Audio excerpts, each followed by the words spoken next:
अगर 1,00,000 वोट हमको दे दो तो कलकत्ता कंपनी को छट्टी का दूध हम याद दिला सकते हैं, कलकत्ता भेज सकते हैं। ये दम है हमारे अंदर। लीडर उसको बोला जाता है जो शहर की आवाम का मुस्तकबिल देखे कि मुस्तकबिल में क्या परेशानी होने वाली है, मुस्तकबिल में क्या हालात बनने वाले हैं। मैं ये वही दिल में सोचने लगा कि 1999 में साहब इलेक्शन आ रहे और आज भी एक मिनिस्टर अगर उनका नाम देख रहा है तो हाथ जोड़ के खड़े हो जा रहा है, उसके बाद वो गाइड भी कर रहा है। नहीं तो मिनिस्टरों के पास इतना टाइम नहीं होता, वो ऐसे मेमोरेंडम लेते, फोटो खिंचाए और चलो। मगर उसने बताया क्यों? क्योंकि उस लेटर हेड पर निहाल अहमद लिखा हुआ था। मैं बाहर निकला तो अर्जुन को बोला कि यार साहब 1999 में इलेक्शन हार गए और आज भी यहाँ अगर अपने आए तो सिर्फ निहाल साहब का नाम देखकर अपने से इतने अच्छे ढंग से बात कर रहे, गाइड कर रहे हो। निहाल साहब लीडर थे। 99 में इलेक्शन हार गए, यहाँ तो 2 इलेक्शन हारने के बाद कोई मंत्रालय में पूछता नहीं। मालेगांव शहर में बुनकरों के लिए जो तंजीमें काम करने का दावा करती हैं, उसमें 2, 4, 5 को अगर मैं छोड़ दूं तो सब बुज़दिल तंजीमों में बैठे हुए लोग हैं। आज की ये मीटिंग निहाल साहब को खैराज अकीदत पेश करने के लिए रखी गई है। कई मुकर्रिरीन ने माजी में निहाल साहब ने क्या किया इस पर तफसील से बात की और मुझे ऐसा लगता है कि यहाँ बैठे हुए लोग और शहरियान काफ़ी जानते हैं। मैं अभी जब मुंबई गया पानी के सवाल पर तो उस ताल्लुक से बोलूँगा कि निहाल साहब के इंतकाल होने के बाद भी निहाल साहब क्या हैं। हमने गुलाब राव पाटिल से तो टाइम लिया हुआ था पहले से, क्योंकि पानी का ऐसा सवाल है। लीडर उसको बोला जाता है जो शहर की आवाम का मुस्तकबिल देखे कि मुस्तकबिल में क्या परेशानी होने वाली है, मुस्तकबिल में क्या हालात बनने वाले हैं, वो आवाम के सामने रखे और उन मसाइल का पहले से हल निकालने की कोशिश करे। तलवाड़ा आज अगर मालेगांव शहर के लिए बचा है तो ये सिर्फ और सिर्फ जनता दल सेकुलर के जिम्मेदारान की कोशिश की वजह से बचा है। ये बात तुम्हारे मुखालफिन भी मानते हैं मगर अवामी तौर पे नहीं बोलेंगे। मगर मुझे ये बात भी मालूम है कि निजी महफिल में वो बोलते हैं कि नहीं, इन लोगों ने उस पानी को बचाया है। उसी सिलसिले में आज फौरी तौर पर जाने की जरूरत इसलिए पेश आई कि अजंग वड़ेल MIDC की जब बात हुई तो वहां जो लोग मौजूद थे वो आकर बोले कि तलवाड़ा पर फिर नीयत खराब है। दाबाड़ी से तो हमने पाइपलाइन उखाड़ के फेंकवा दी और आज तक लगने नहीं दी। ये हमारी ही जरूरत थी, ये हमारा ही कमाल था। लेकिन जब ये लगा कि फिर उसके ऊपर नीयत खराब होने वाली है, मुस्तकबिल में तलवाड़ा का पानी हमसे जा सकता है, क्योंकि आज की जो कारपोरेशन में रिकॉर्ड पर जो तलवाड़ा से पानी आ रहा है वो सिर्फ और सिर्फ 15% आ रहा है और 85% पानी तुम्हारा गिरना डैम से आता है। जबकि आप गौर करेंगे तो चंकापुर से हमारा कोटा 1400 MCFT है और गिरना डैम से 900 MCFT है। पानी का कोटा ज्यादा कहां से है? चंकापुर से है। निहाल साहब के वक्त तलवाड़ा डैम को बढ़ाया गया मगर पानी 85% हम कहां से ले रहे हैं? गिरना डैम से। उसकी वजह यह है कि आज के कारपोरेशन के अधिकारियों से जब ये कहा जाता है कि पानी तलवाड़ा से ज्यादा लो, तो उनका ये बोलना है कि 1975 की पाइपलाइन है, ज्यादा फोर्स से पानी जब लिया जाता है तो लीकेज हो जाती है, लीकेज होता है। और 1975 और आज लगभग 50 साल करीब करीब हो रहा है। बहुत सी बस्तियां और घर बस गए हैं उन पाइपलाइनों पर, इसलिए वो ज्यादा नहीं लेते। और कारपोरेशन ने प्रस्ताव ऑलरेडी भेज चुका है महाराष्ट्र शासन के पास कि अमृत योजना जो आने वाली है उसके लिए नई पाइपलाइन 54 करोड़ रुपया तलवाड़ा से दो। हमको लगा कि अभी अगर आउटर के लीडर की फिर नीयत खराब हो रही है तो हम तलवाड़ा से हमारे फिल्टर प्लांट तक नई पाइपलाइन कोशिश करके जल्द से जल्द करवा लें। और जब हमारी नई पाइपलाइन हो जाएंगी तो हम 50% पानी वहां से लेंगे, 50% गिरना डैम से लेंगे। तो तुम्हारे अखराजात भी बचेंगे। उसी में एक प्रस्ताव, क्योंकि पानी के सवाल पे हम हर वक्त वाटर सप्लाई में जाते रहते हैं, मालूमात लेते रहते हैं क्या चल रहा है। उसकी वजह यह है कि हमको आउटर के लीडर की नीयत पर शक है। उसी में समझा कि एक प्रस्ताव जलगांव पाट बंधारे को दिया गया है, और उसमें यह है कि जलगांव पाट बंधारे की जगह गिरना डैम के पास है 10 एकड़, वो कारपोरेशन को अगर दे दे तो सोलार सिस्टम वहां लग जाए। वो भी एक अच्छा प्रस्ताव था, उसके लिए भी कोशिश करना चाहिए।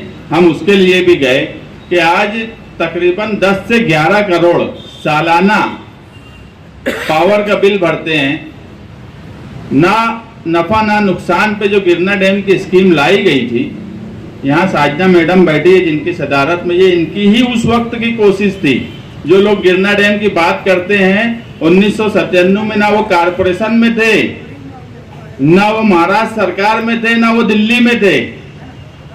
यहाँ भी जनता दल थी, दिल्ली में भी जनता दल थी, और उसी वक्त ये कोशिश करके लाया गया। मगर वो ना नफा ना नुकसान पे जो 5% मुसलसल बढ़ता जा रहा है, आज बड़ी बड़ी कारपोरेशन से ज्यादा नल पट्टी हम भर रहे हैं। तो ये बात सोची गई कि अगर यहाँ सोलार सिस्टम लग जाए तो ये 10-11 करोड़ जो कारपोरेशन का अवामी खजाने का हर साल जाता है, तो ये बैलेंस होगा और हमारा ये पैसा बचेगा।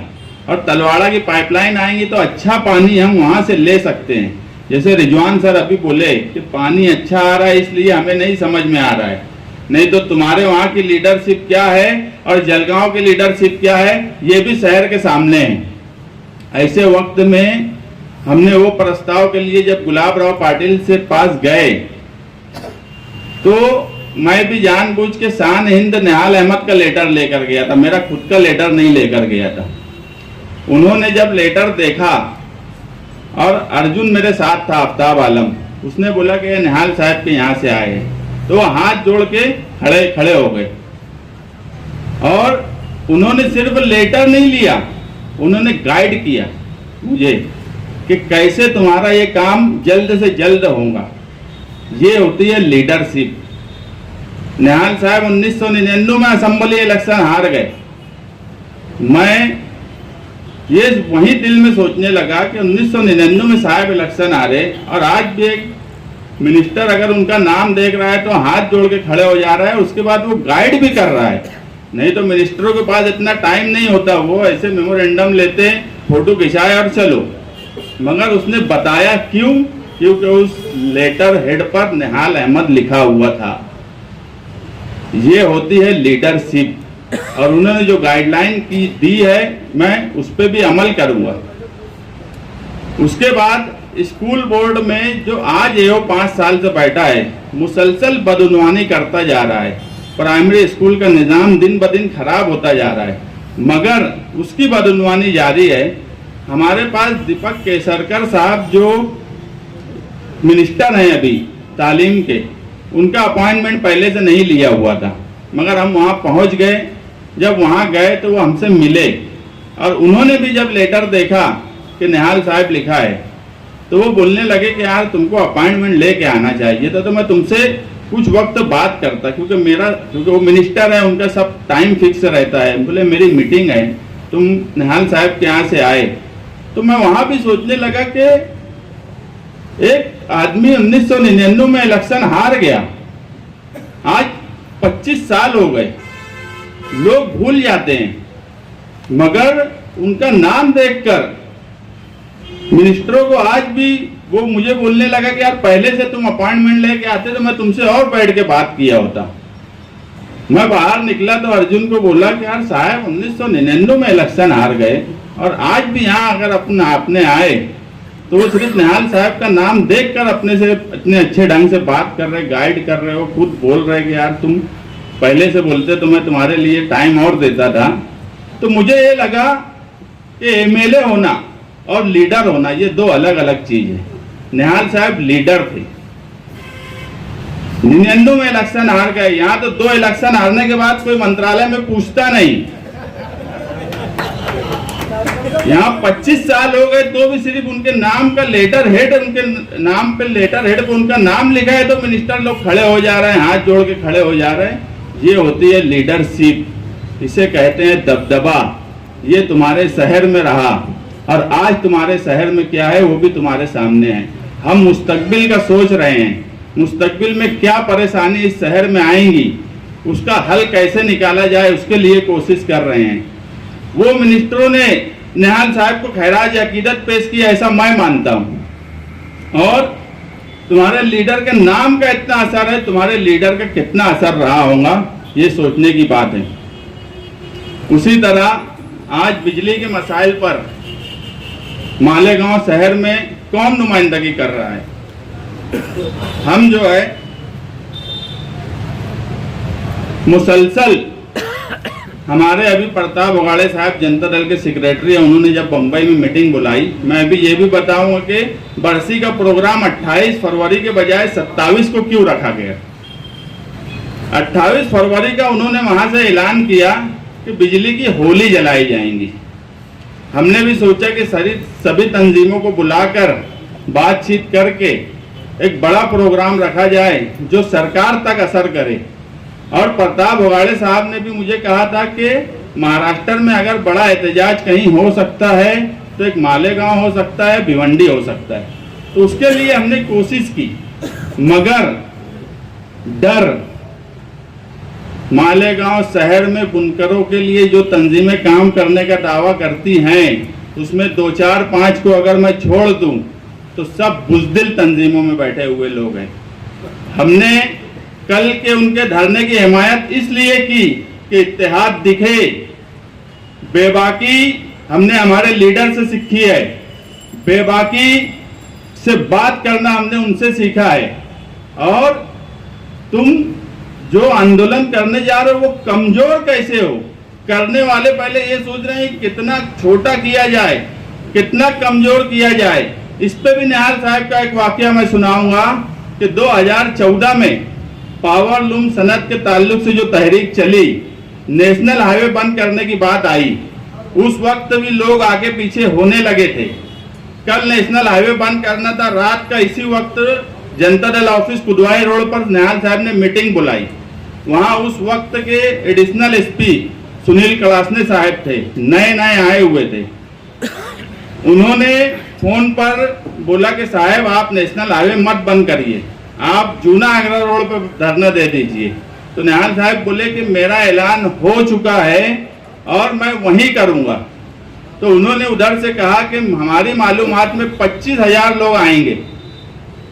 तो साहब बोले कि धरना और एहतजाज पुरअमन होगा, वो हमारी जिम्मेदारी।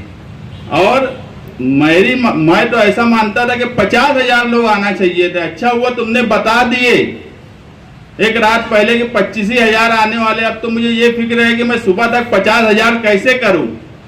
ये होती है लीडरशिप। और यहाँ तहरीक चलाने वाले, तहरीक कैसे कमजोर हो, तहरीक कैसे छोटी से छोटी चले। ऐलान हो रहा है बिजली के पावर बिजली के बिल जलाने का, बात 2 घंटे धरने की। तहरीक ऐसी होना चाहिए थी। इसी वजह से हमने 27 का ऐलान किया कि एक बड़ी तहरीक होंगी, मगर जानबूझ के ना तहरीक चलाने दी गई, ना जानबूझ के तहरीक ऐसी चलाई गई कि जिसमें कोई दम हो, जिससे सरकार तक तुम्हारी बात पहुंचे। कानूनी तौर पे हमको जो करना था, आज भी सियासी तौर पर हम ही एक पार्टी थे जो ऑब्जेक्शन दाखिल किए, ऑब्जेक्शन पर हेयरिंग हुई।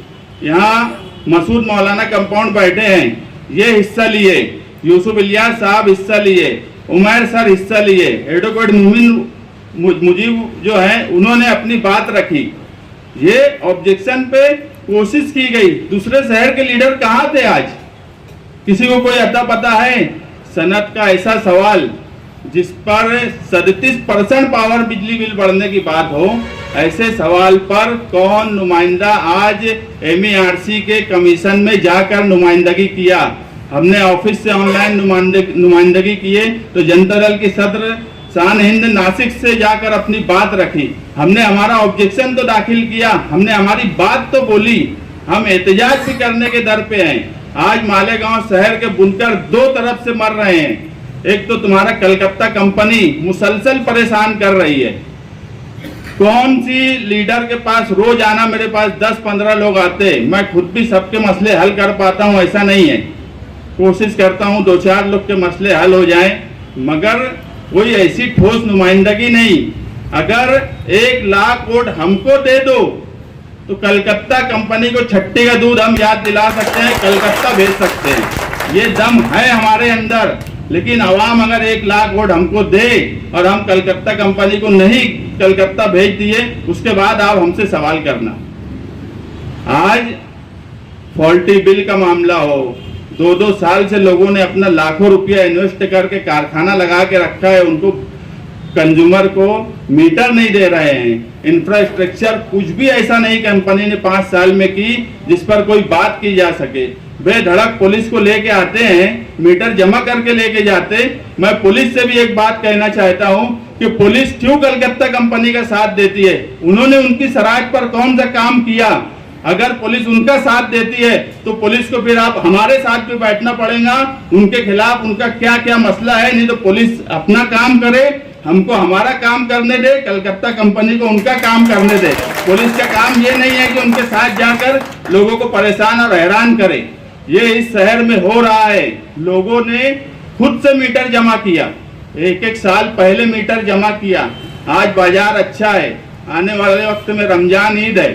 1 साल पहले का जो मीटर जमा था, खुद से जमा किया गया मीटर, उस पर यानी फाइन लगाकर, पेनल्टी लगाकर आज जो नया मीटर लगा है उसका कोई मसला नहीं है, मगर पुराने मीटर के बदले वो मीटर निकाल के ले जा रहे हैं। तुम्हारा अगर 15 HP का कारखाना है, कुछ सेकंड के लिए भी अगर ओवरलोड होता है तो तुम्हारा एवरेज पेनल्टी मार देते हैं।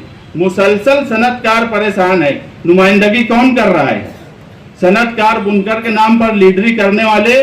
मुझे बताओ, कौन से सनतकार का कलकत्ता कंपनी में इतने मसाइल हैं तो कौन से मसले का हल लेकर उनका मसला हल किए? रोजाना जनता दल ऑफिस पे 10 से 15 लोग एवरेज आते हैं जो अपने आप मसला बताते हैं। हम कोशिश करते हैं जितना हल करने की, मगर हम आज ये ऐलान भी करते हैं कि 10 मार्च तक जिन जिन लोगों ने अपना लाखों रुपया लगा के कारखाने का वहां पर अर्जी दे रखी है मीटर के लिए, जिनका सर्वे भी हो चुका है, वो 10 मार्च तक रात में 8 बजे से 11 बजे तक शान हिंद रास्ता ऑफिस आगरा रोड पर आकर अपनी शिकायत लिखाएं। 10 मार्च के बाद कलकत्ता कंपनी से हम निपटेंगे, और कैसे निपटेंगे ये भी शहर देखेगा। और पुलिस को भी मैं बोला हूं कि वो भी अपना काम करे। इंफ्रास्ट्रक्चर, एक दुकान लेकर बैठे हैं। दुकानदार कोई भी हो, पहले अपनी दुकान सही करता है, उसके बाद ग्राहक से या कंज्यूमर को बोलेंगे कि तुम ऐसा करो, तुम वैसा करो। वो अपनी दुकान सही कर ही नहीं रहे हैं, ना केबल के ताल्लुक से, ना इंफ्रास्ट्रक्चर के ताल्लुक से, मगर कंज्यूमर को बराबर कई तरह से परेशान कर रहे हैं और लोगों को मीटर तक नहीं देते, लॉस बताते, जबकि ये प्रॉफिट कमाने के लिए आए हैं और प्रॉफिट कमा रहे हैं।